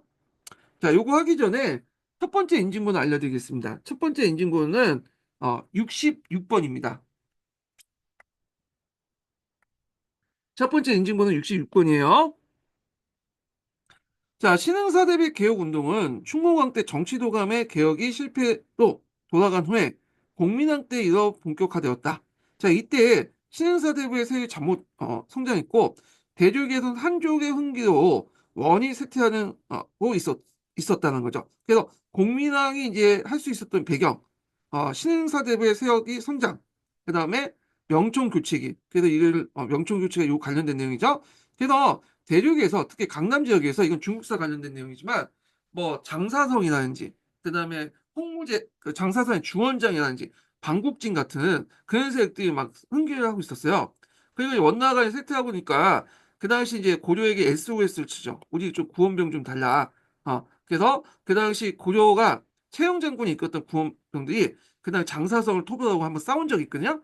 그래서 이제 최영이 돌아와서 그 정한복을 받았던 국민왕이 생각한 거. 아, 이제 예전의 원나라가 아니다. 이렇게 생각을 했던 거죠. 자, 그 공민왕이 이들 신흥사대부를 기반으로 개혁 정책을 시행할 수 있었던 것이다. 자, 공민왕의 개혁은 안으로는 권문세족을 억압하고 밖으로는 그들의 배후세인 원을 축출하는 것이다. 우선 공민왕은 기철 같은 부원배를 제거하고요. 정동행서 이문서를 혁파하고 쌍성총관부를 공격해서 천령 이북당을 회복했다. 자, 쌍성총관부를 공격할 때 내부에서 호응했던 인물이 이자춘이라는 사람이죠. 이자천, 이자춘인데 이성계의 아버지죠. 자, 그래서 이제 이렇게 있고, 반원 정책을 강행하는 동시에 새로 명예연호를 사용하고, 명예사실을 파괴한 친명 정책을 이제 뚜시했다. 근데 이 명나라 연호를 사용한 것까지는 좋은데, 이게 이제 계속 일관돼 있잖아. 원래는 이제 이게 좀 연호 사용 관련돼서 좀 보면, 원나라 때 이제 원나라 연호를 사용했거든요? 원나라 연호. 그리고 원나라 연호 사용했다가, 뭐, 또 명나라 연호를 사용하고, 그 다음에 원나라 연호 사용하고, 막 왔다 갔다 해요. 이 국민당 때. 왜냐면 원나라가 아직까지는 이제 뭐냐면 그 강성할 테니까. 그 공명 말기에 이제 뭐냐 원나라가 이제 부고원으로 쫓겨났잖아요. 예, 그 쫓겨나서 부고원이 세워진 거. 원나라 때는 아직까지는 초중반 때는 원나라가 좀 약간 살아 있었기 때문에 그때그때 정치 상황에 따라서 이제 원나 연어 사용했다가 쓰지 않았다 뭐 그렇게 하고 명나 연어 사용하고 막 왔다 갔다 하는거든요. 자, 이거는 뒤에 제가 이제 심포샘에 있는 내용이니까 그때 가서 좀 다시 얘기하고요. 자, 또한 대내적으로 권문세조 억압하기 위해서 개혁 정책을 추구했는데 원외 간섭 병행된 간제는 삼성 6회 구간제로 복구하고 요거 예전에 기출문에 나왔던 거죠. 이때 복구했던 그 복구 시기가 언제냐? 문종 때요. 예. 그래서 저번에 얘기한 것처럼 문종 때 가서 이제 삼성 육구제가 완비됐다고 했잖아요. 자, 그다음에 검문세족의 간지 독점을 중심기였던 정방을 폐지했다. 특히 공민왕은 후년에 후년에 승리했던 신도를 등용해서 가감한 개혁 정치로 오랫동안의 이제 적폐를 시정하려고 했다. 이렇게 있는데, 자, 요거에서 이제 정방 폐지와 관련돼 가지고 예전에 한번 기출과 관련돼서 이제 나온 적이 있거든요. 이게 어떻게 나왔냐 하면 그 당시 신진사대부들이 이제 뭐냐면 있었잖아요. 이 신진사대부들이 그 뭐냐 세력을 키울 수 있는 배경을 쓰라고 시험 문제 나왔어요. 그래갖고 이제 있는데 이렇게 이제 세 가지를 볼 수가 있죠. 첫 번째로는 그때 공민왕 당시에요. 정방 폐지. 정방 폐지되면서 신진세대를 적극적으로 기용을 할 수 있었다는 거. 그다음 것도 있고요. 그다음에 이제 성균관을 중건했죠. 성균관을. 그 성균관 나중에 얘기했지만 여기는 주로 이제 성리학만 공부하는 거야. 성리학. 국자과목은 좀 달라요. 성균관을 중건했다는 거. 그 다음에 세 번째가 뭐냐면 과거제도 개혁이죠. 그래서 이때 국민당 때 과거제도 개혁을 했죠. 뭘로? 원나라의 영향을 받아서 삼층제도 개혁했다. 어떤 분은 원나라가 과거제도 있었냐? 그렇게 하신 분이 있는데 과거제도 있어요. 원나라도. 그래서 빈도가 떨어지긴 한데 있었어요. 그래서 송나라 영향을 받긴 하지만 원나라 과거제도가 삼층제. 그래서 향시, 회시, 전시제도 이렇게 있죠. 예전에 복시라해서 가끔씩 시시했던 것을 이제 상리화시킨 게 전시죠. 이런 것들을 이제 예전에 시험에 나왔다. 그래서 신진사대부가 이걸 통해서 뭐 공민왕 시기 때 뭐냐면 성장했다. 이렇게 예전에 오래된 기출 문제가 98년도인가 그때 관련돼 갖고 시험에 나온 적이 있어요. 자, 하여튼 이렇게 했고 그 다음에 이제 후년에 그러니까 노국공주 읽고 이제 정신 혼민할 때 신도를 등용해서 가감한 개혁 정치로 오랫동안 적폐를 시정하려고 했다. 그래서 그 다음에 이공수, 경천훈, 그다음에 이수산 등 건신들 축출하고 대신 문벌이 낮은 신진사대부를 등용했다. 또한 전민변종도감을 설치해서 권문세족들이 빼앗은 전민을 원래 주인에게 돌려주고 노비로서 양리되고자 호소한 자를 모두 해방시켜 주었다. 자, 이러한 공민왕의 사대부, 공민왕과 사대부의 대내적 개혁 정치는, 여러 가지 이제 한계에 부닥쳤죠. 강력한 기성세력을 가지고 있는 검문세력들의 반발에 부닥쳤고요. 그리고 또 뭐냐면, 신진사대부 세력들이 그 당시 좀 세력이 약했던 것도 있어요, 상대적으로. 하여튼 그들 검은 세력은 복민왕의 반원 정책과 혁신 정치로 말미암아 그들의 세력 기반이 무너지는 것을 두려워하여 신도를 제거하고 복민왕을 시해했으니 이로써 이제 사대부의 개혁 운동을 위해 또 한 번 자절했다. 그래서 이렇게 말도 보면 검은 세력이 마치 이제 신도를 제거하고 공민왕을 시해했다 이런 식으로 이제 할 수 있는데 신도를 제거한 거는 이 검은 세력들이 제거한 게 아니라 공민왕이 제거한 거예요. 사실관계에 따지면. 그래서 복리학이 신도를 잘 이용했다가 어느 한순간 이제 뭐냐면 또 신도를 갖다 버렸죠. 그 이유에 대해서 여러 가지 설이 있긴 있어요. 그리고 공민왕이 시했던 거는 이제 자제이라고 해서 물론 그중에 검문세족 때 그 자제들로 구성된 사람도 있지만 미소년 집단도 있잖아요. 그래서 이제 국민왕이 이제 나중에 말기에 변태 행위를 좀 많이 했다고 했죠. 그래서 자기 후궁을 시켜서 여러 왕비 중에 있을 때 국민의 왕비 중에 한 명을 자제의 그 제자들 그 청년들과 이제 뭐냐면 임신을 이게 성관계를 맺게 해서 임신을 시키고 또 그걸 보고자 이제 뭐냐면 이렇게 간음증이 나죠. 부모를 뚫어서 이제 자기 왕비하고 자제의 그 젊은 사람하고 어 섹스하는 것도 보고 뭐 거기에서 애를 태어나니까 이 사실에 노출될까 생각해 갖고 이제 뭐냐면 후궁도 저기 한간도 죽이고 자제의 그 사람 이제 섹스하는 사람도 죽이고 하려다가 그 자제들한테 그 소식 듣고 지가 시켜놓고 왜 나 죽이려고 하냐 하면서 막 들고 일어나서 죽은 거 아니에요. 예. 그래서 이제 하여튼 있는데 어미의 마음에 검은세력도 이렇게 죽인 건 아닌데 제 생각에는 이제 배경이 되었다. 이렇게 뭐 해석을 할 수 있긴 하는데 직접 죽인 건 아니에요. 예. 그래서 뭐 이렇게 있고 뭐 이런 내용은 뭐 시험 문제 안 나올 것 같으니까 그냥 한쪽 귀로 이제 듣고 한쪽 귀로 흘리시면 될 것 같고. 자, 그래서 이제 이렇게 해서 이제 위화도 해군 아니 위화도 해군입니다. 국민왕 관련된 내용을 좀 했고요. 그 다음에 시민왕국사 관련된 내용을 보겠습니다. 자, 국민왕의 반원운동과 개혁정치 볼게요. 자, 14세기 때 고려 국왕의 중조가 거듭되고 입성활동이 일어나는 등 국왕의 지위가 불완전했다. 반면 친원세력의 입지는 점차 강화되었다. 특히 이제 14세기 때 후반에는 공렬 출신이었던 기씨가 왕의 원의 황후가 되면서 그들 중심으로 이제 친원세력의 건세가 국왕을 능가할 정도 강성해졌다. 이들은 고려의 정치에 개입하고 사익을 추구했는데 특히 충무광 때는 정치도관 개혁 활동을 기하와 직접 개입시켜 자제시키기도 했다. 자, 정치도관 활동이 실패한 뒤에 고려의 개혁 내용은 친원세력과 대립하기 시작했다. 자, 이러한 이제 가운데 즉위한 공민왕은 반원운동을 일으켜 원의 간섭에서 벗어나는 데 성공했다. 자, 공민왕은 기철 등 대표적인 친원세력들을 제거하고 군대를 동원해서 그 당시 이제 쌍성총괄부를 되찾았다. 그 과정에서 고려는 쌍성총괄부가 설치되기 전부터 북쪽 영토를 크게 확장했다 하는데, 자, 요거 이제 좀 약간 볼 게 뭐냐면 요거 관련돼서 한번 예전에 기초에 언급된 적이 있으면 사지선당 관련된 문제에 잠깐 교과서 지도를 좀 볼게요. 여기 보면 북쪽, 그러니까 쌍성총관부 외에도 영토를 확대했어. 예. 그래갖고 마천역 뭐냐면 이북 지역에 이제 영토가 확대했는데 여기 길주라는 곳이죠. 예. 그래서 예전에 동북 구성의 위치 논쟁 중에 9개의 성이 위치가 있잖아요. 그 중에 하나가 여기 이제 항을평화뿐만 아니라 여기까지 이제 뭐냐면 장악했다. 여기서 길주설이 있거든요. 이 길주설이 그 당시에 각광받는 이유가 뭐냐, 타당성 있는 게 뭐냐면 얘들이 여기까지 국민왕이 요 길쭉까지 점령했다는 거는 뭐냐면 요 내용을 요 지역의 어떤 지리나 어떤 그런 것들 알고 있었다는 거예요. 요충지나 이런 것들 다. 그 때문에 여기에 쉽게 정복을 할 수 있다는 데이터를 갖고 있었다는 거죠. 예전에 여진 정복하면서. 그래서 이제 이 길쭉을 정복하는 게 그 동북 구성의 위치하고 또 연결돼서 이제 생각해 볼 수 있는 거고요. 그 다음에 또 하나가 뭐냐면 자, 여기 요동반도 있죠. 요동반도.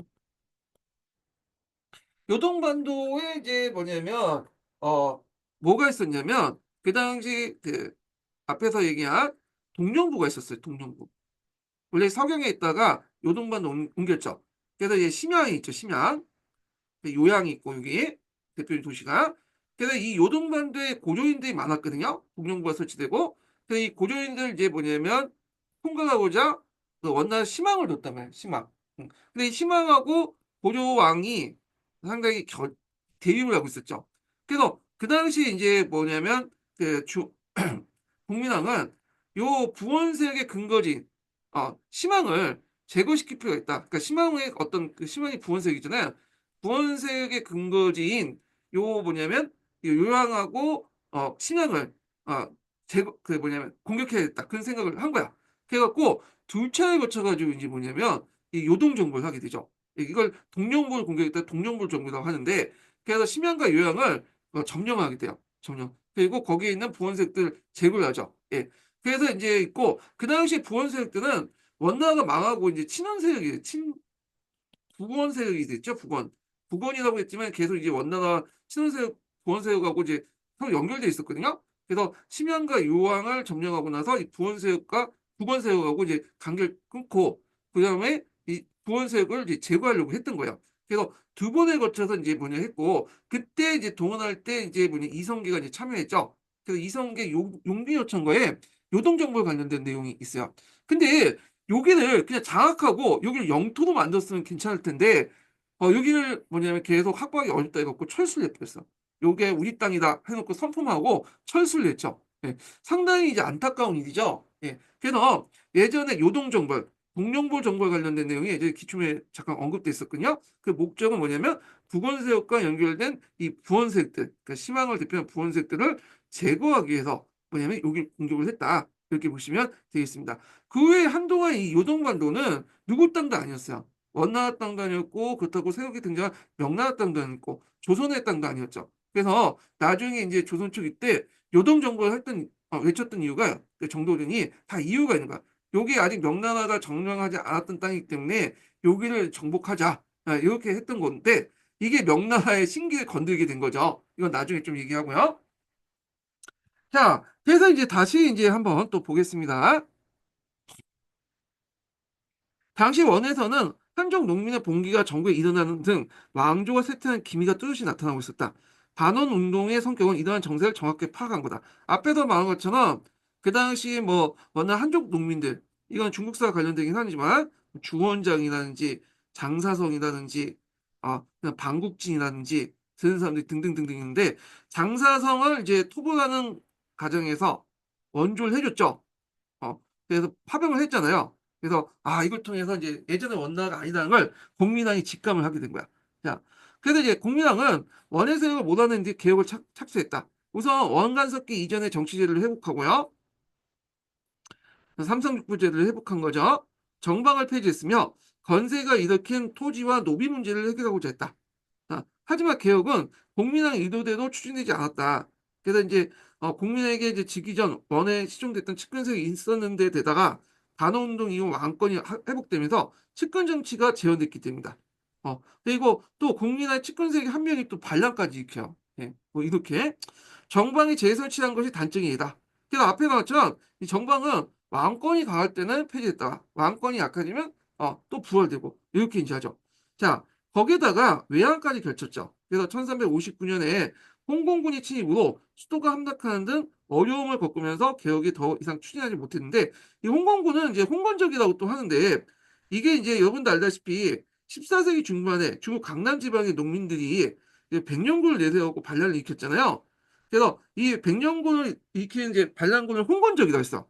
머리에 붉은 그 두건을 썼기 때문에 근데 이들에서 이게 하나의 단일한 집단으로 형성된 게 아니라 다양한 계통이 있어요. 그래서 이제 이때 이제 명월 건국한 주원장도 홍건군의 한 그 관리였죠. 원래 각장의 이제 부하 장수였다고 하잖아요. 예. 그래서 하여튼 있고, 그다음 홍건군 같은 게 여기 강남 지방이다 보니까 강남 지방을 중심으로 했지만 여기 여러 분파도 있기 때문에 강북도 있어요. 요동반도나 저기 하북 지역에 홍건군도 있었거든요. 그 중에 한 일파가 여기 뭐냐 고려를 공격해 온 거야. 원나라의 공격을 받고 쫓겨가 고려를 공격했는데 그 쫓겨난 그 일파 홍건군도 제대로 대응하지 못했던 거죠. 그 당시 고려가. 자, 그만큼 고려가 그만큼 약체였다 이렇게 볼 수가 있어. 예.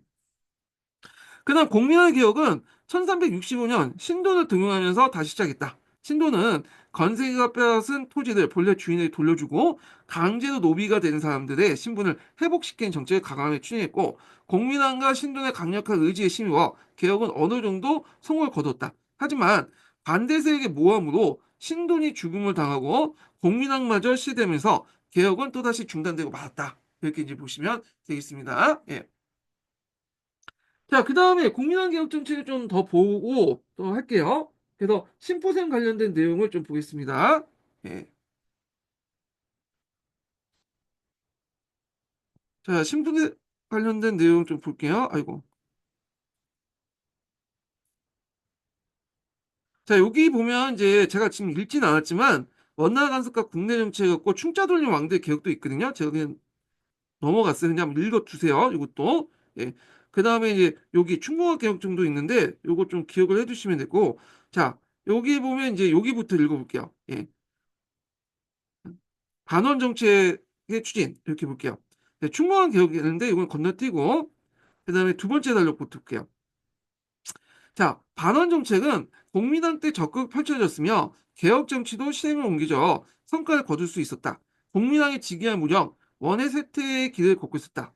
그래서 몽골족의 통치력이 약화되면서 한족이 각지에서 봉기하여 원을 위협했다.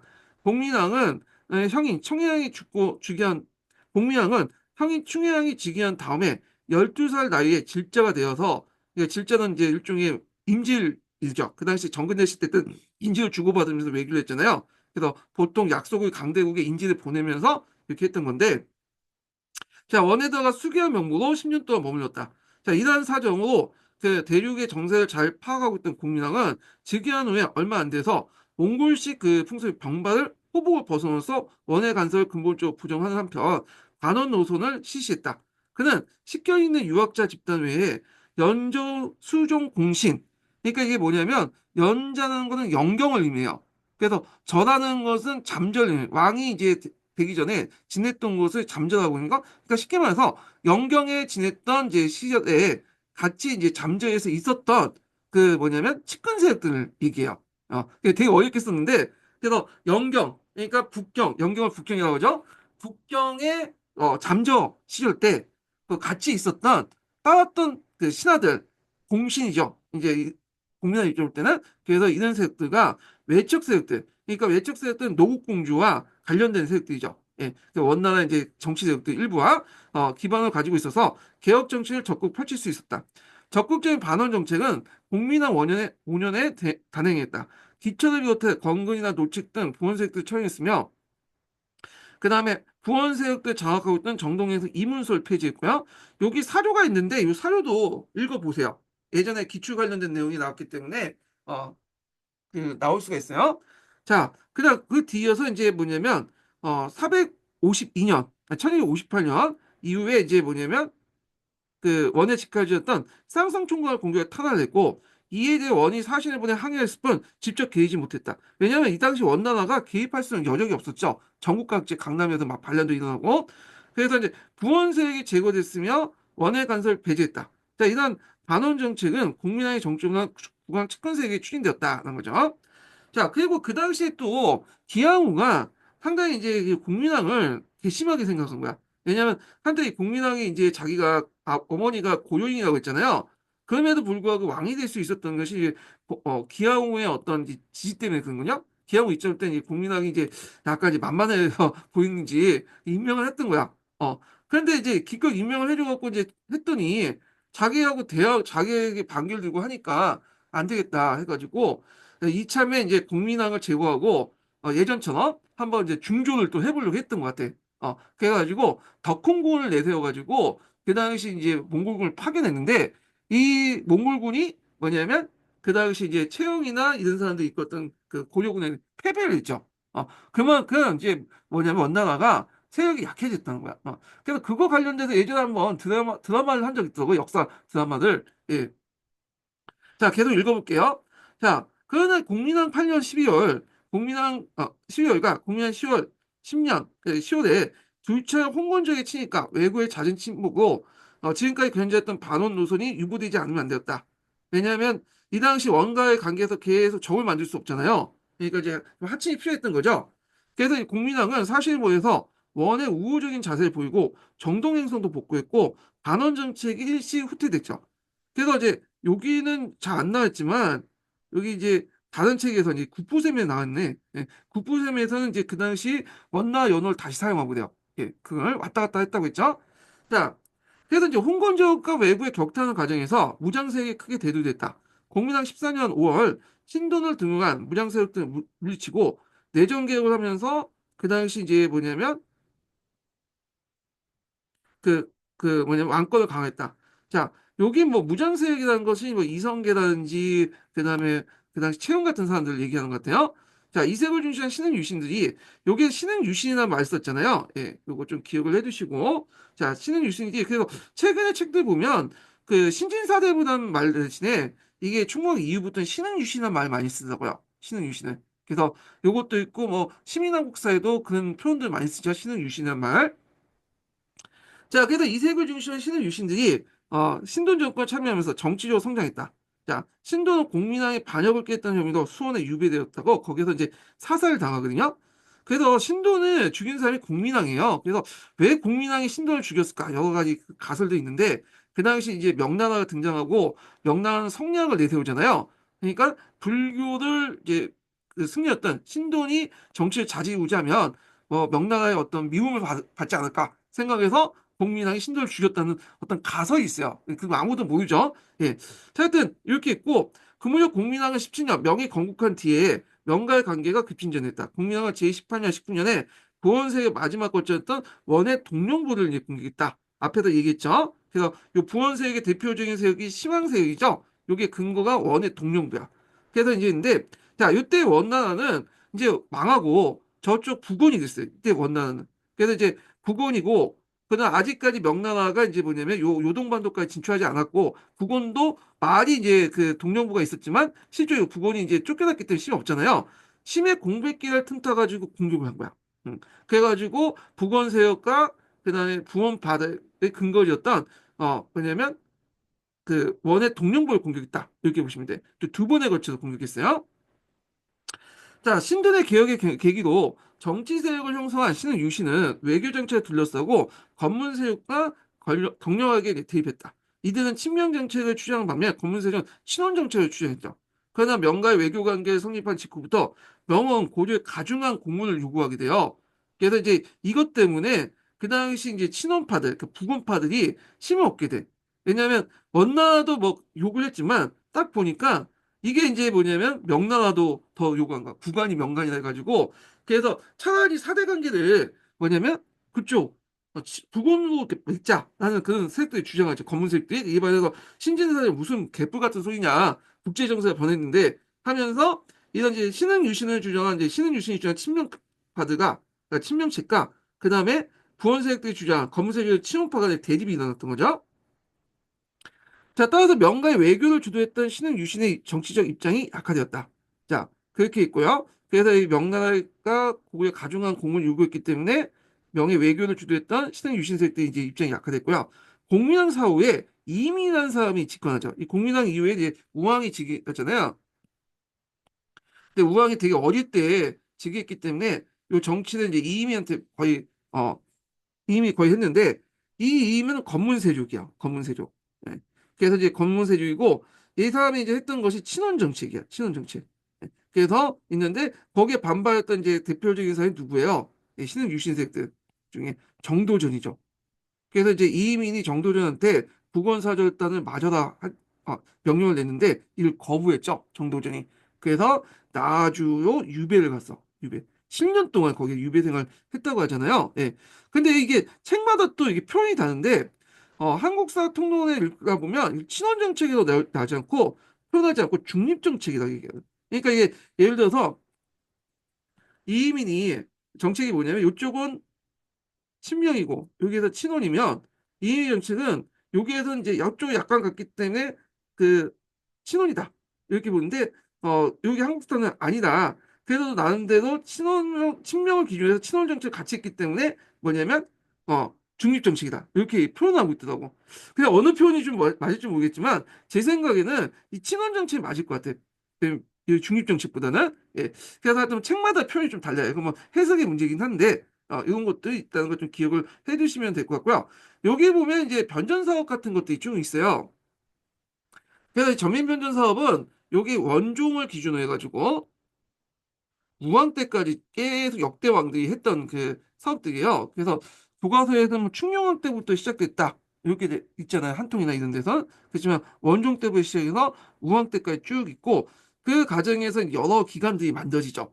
예. 그래갖고 이제 이런 내용들이 있는데 요 중에 이제 뭐냐면 충성왕 때하고 그다음에 그 밑에 충무왕 때, 공민왕 때 기억을 좀 볼게요. 이게 예전에 기출문에 나왔기 때문에 좀 보겠습니다. 원종 개혁은 이제 각자 보시고 자, 여기 보면 충성왕 때 내용을 볼게요. 자, 충성왕이 이제 1차 개혁이 있고 2차 개혁이 있잖아요. 1차 개혁, 2차 개혁. 그래서 처음에 즉위할 때 1차 개혁을 했는데, 요때 충성왕은 이제 그때, 어느 기관을 바탕으로 했냐면, 사기문. 그래서 말한 것처럼 사기문을 통해서 했고, 2차 개혁, 그 다음에 다시 복귀하고 나서 정농사. 이렇게 했죠. 그래서 요걸 잘 볼 수 있는 게 충성의 개혁교수에 개혁교수 두 개가 있거든요. 직위하면서 교수를 발표했는데 자 하여튼 충성의 개혁교수에서 권력층의 토지 점탈 및 유민 응립 그다음에 조세 불납 지방과의 탄압 등 폐단을 지적하면서 불법적인 토지 점탈에 대한 철저한 조사와 본래 주인을 한선 지시했다. 그래서 이 자료 11번과 12번 봐두세요. 요거 예전에 기출 관련된 사료이기 때문에 또 나올 수가 있어.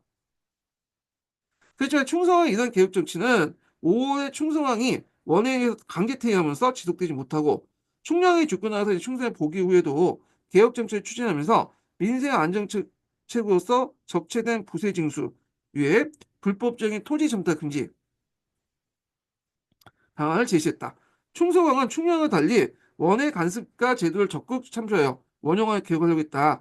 그래서 이제 그 대표적인 것이 뭐냐면 그 개업기구가 사자가 아니라 원자죠. 원자. 예. 그래서 이제 있는데, 물론 이거는 1차 개혁이 이제 한정돼서 이제 얘기하려고 해요. 원자로 해야지 원나와 직접적으로 이제 소통할 수 있다. 해가지고, 뭐 사림원이라든지, 그 다음에 강정원이라든지, 그 다음에 자정원이라든지, 이런 것들을 만들었잖아요. 예. 자, 근데 이런 것들이, 자기는 나름대로 친원적인 개혁이라고 한다고 해서 이제 같이 했지만, 아, 이게 원나라 입장일 때는 이게 뭐 건방진 거야. 어디 감히 같은 원자를 써. 그런 거 있죠? 그래서 이제 쫓겨난 거예요. 한번. 자, 그래서 이제 충성왕은 전민 변제에 그치지 않고 재정 수입 증대도 이제 했고, 그래도 예전에 한번 시험 문제 나왔던 것이 뭐냐면, 이게, 가면제죠. 가면제. 강경제. 이거 예전에 한번 기출 예문으로 지문으로 나왔어요. 그래서 이 강연법을 실시했다. 이렇게 보시면 돼요. 그래서 이걸 통해서 국가 수익의 어떤 증대, 지금 여기는 다른 책은 없어서 그냥 제가 이제 좀 얘기를 하고 있거든요. 불란한 염정 시정 이렇게 이제 했다. 그래서 이게 주요 내용은 뭐냐면 국유야. 그래서 사찰이나 검문세력들이 가지고 있는 이런 사염들을 다 국유화시킨 거야. 그리고 영가를 이제 일괄적으로 이제 정해서 소금을 그러니까 영가를 일괄적으로 정해서 소비자가 의용창이라는 곳에 가서 뭐냐면 그 소금을 일괄적으로 구입하는 거야. 그래서 정부가 뭐 5천 원을 딱 정하면 1kg당 그 가격으로 의용창에 가갖고 뭐냐면 소금을 구입하는 거죠. 그래서 이걸 이제 차익분을 국가가 갖는 거야. 자, 이런 식으로 하고 모든 사적인 생산 매매를 금지시켰어요. 이게 뭐냐면 감염법이다. 잠깐 다시 할게요. 감염법이 아니라 잘못 썼네. 가격법이죠. 각염법. 그거다. 네, 못해요. 각자 각연법. 그래서 이제 요 제도를 실시했다. 그래서 토지 뭐냐면 그 국가가 수익을 증대하기 위해서 모든 사업을 폐지시키고 국유화시켜서 의협차에서 일관된 가격으로 뭐냐면 세금 소금을 구입하도록 했다. 요거 좀 기억을 해주시고요. 자, 뭐 충성학대 개혁이 있는데 요거는 건너뛸게요. 뭐 그렇게 이제 중요한 건 아니고 자, 충무학대 개혁 관련된 내용 보겠습니다. 자, 충무왕은 전민변전 사업 때 충무학대 전민변전 사업은 원순재 지시에 의해서 정치도감이 설치되면서 추진됐다. 그래서 정치도감은 왕후와 김용동, 안축, 김강철 등을 판사로 그리고 전현 33인을 속관을 임명하여 발족되었다. 자, 이렇게 있는데 충무왕 때 개혁 정치는 누가 주체였냐면 여기 보면 왕비가 주치였어. 아, 왕비가 아니라 왕후가 주치였어. 그러니까 충무왕의 어머니가 주치였어요. 충무왕은 8살 때 즉위했기 때문에 뭐 잘 알지 못했고, 이 사람은 좀 하다가 죽었죠. 이 사람. 그래서 이제 충정왕이 되고, 그 다음에 공민왕이 된 거냐. 공민왕은 이제 충무왕과 공민왕 관계 보면, 충무왕이 공민왕의 그 작은 아버지 좀 돼요. 얘가 조카가 되고. 자, 하여튼 이렇게 했는데, 자, 이런 정치 간의 이제 성향을 볼게요. 요게 중요해. 왜냐하면 이게 신흥 유신하고 연결돼 있어. 보통 충무왕 이전과 이후를 구분해서 이후부터 신흥 유신 계층가 보고 있거든요. 그래서 정치가는 대부분 과거에 통해 입사했으며 판사는 되게 유력한 가문 출신인데 반해서 요 밑에 있는 속관들은 되게 한미한 가족 출신이고 한미한 가문 출신이고 이들이 이제 신흥 유신하고 연결된 색들이죠. 그리고 정치가는 그 자주문생 또는 동료로 연결돼 결속이 강했다. 정치도감에서 토지 탈점, 고리대, 암약 위청 같은 농장의 폐단과 그다음에 수도권의 중첩 정상을 바로잡고자 했다. 정치도감의 역할이 나오죠. 정치도감에. 근데 여기는 눈여겨볼 게 뭐냐면 암락 위천이라는 것이 있어요. 예. 요거 예전에 한번 기출의 예문에 나왔죠. 지문에 나왔어요. 그래서 암락 위천이 뭐냐면 양인을 압박해서 뭘로 삼는다? 천민을 삼는다는 거예요. 자, 이게 이때 왜냐면 이때 농장이 작계제라는 농장이에요. 작계제는 이제 외고노비나 이런 사람들 있죠. 예송농민들 이용해갖고 자기 토지를 경작하는 그 방법이었거든요. 그러다 보니까 그 당시 이제 양민을 노비로 삼는 경향이 강했고 이게 조선 전기까지 쭉 가요. 그래서 이게 이제 16세기 중반 때 절정이 되죠. 이 작계제 형태, 농장제 형태 토지 제도가. 그래서 이제 16세기 중에 가면 전체 인구의 노비가 40% 50%까지 이렇게 될 정도로 이 작계제는 항상 그 당시 천민을 통해서 이게 농장을 운영했던 그런 시스템이었다. 이렇게 보시면 돼요. 자, 그래서 각대 정치관을 파견해서 전문 안전사를 겸하게 하고 양전을 시행했으며 토지 탈점자를 찾아서 처벌했다. 자, 그렇지만 이제 앞에서 이제 여기 나온 것처럼 기양호의 족제인 그 당시 기상만이 치주종에 사망하자 기상후 옥사 사건이 나가자 정동행세 이문수의 개입으로 정치도감이 개혁활동이 중단되었다. 결국 부원생의 반발과 정치도감이 폐지됐고 개혁이 실패했는데 여기 부원생만 나오니까 이 기양호의 어떤 정치 입김도 나타났다 보시면 돼요. 기양호 입장일 때는 처음에는 지지를 해줬죠. 여기 보시면 알겠지만 이 왕후가 뭐냐면 또 원순재 지시잖아요. 이 순재는 이제 정치에 관심이 없기 때문에 실제로 기양호 지시했다 보시면 돼요. 예. 걔가 갖고 했는데 선을 넘었잖아. 그러니까 이게 이제 개혁을 중단시켜버린 거야. 부원색을 이제 시켜가지고. 자, 이렇게 해서 이제 보시면 될 것 같고요. 그날 공민왕대 관련된 개혁이 있는데, 자, 그래서 이 국민한테 개혁 관련된 내용은 이제 쭉 있는데 여기 내용을 이제 좀 보면 신동개혁 관련된 전민변경 사업이 나오죠. 예. 그래서 이제 있는데 여기 관련된 내용은 여기부터는 좀 쉬었다가 진행을 해보겠습니다. 예. 요거는 좀 쉬었다가 진행할게요.